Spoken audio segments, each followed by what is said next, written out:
খাইতো কাহিনীটো ভালকে ক ধুনীয়াকে ক নাই চিৰিয়াছলি ক চিৰিয়াছলি ক মই তাৰমানে ষ্টেচনত আহি গ'লোঁ ষ্টেচনত আহাতে নতুন মানুহ মই চিনি নাপাওঁ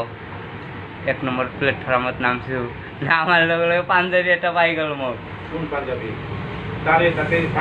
এই ষ্টেচনতে পাঞ্জাবী এটা পাই গ'ল মোক লৈ কেনে লৈ গ'ল ডাইৰেক্ট ৰুমত লৈ গ'ল তাক মোক ৰুমত লৈ গ'ল মোৰো ভোক লাগছে মোৰো এটা এনাগা হিন্দি আছে মোৰো ভোক লাগছে কিছু তাৰ লগত সি চাহ তাহ খুৱাইছে ৰুমত নিজে নিকেনে এনেকুৱা বেয়া কাম কৰিছে কি কৰিছে পুঠি মাৰিছিল আৰু কি তাৰমানে কি কাপোৰ কানি খুলি দিছিল নে সি তই খুলি দিছে কি খুলি দিছে সি খুলি দিছে মই নহয় মোকে পিছত কি কৰিম ৰাতি ক'ত যাওঁ ভয়ত তাতে থাকি কেনে ৰাতিপুৱাই উঠি কেনে একবাৰে মাৰছে নে একবাৰে মাৰছে একবাৰে মাৰি ঠাণ্ডা হৈ গৈছে মোৰ এনেকা জিন্দিগি গৈছে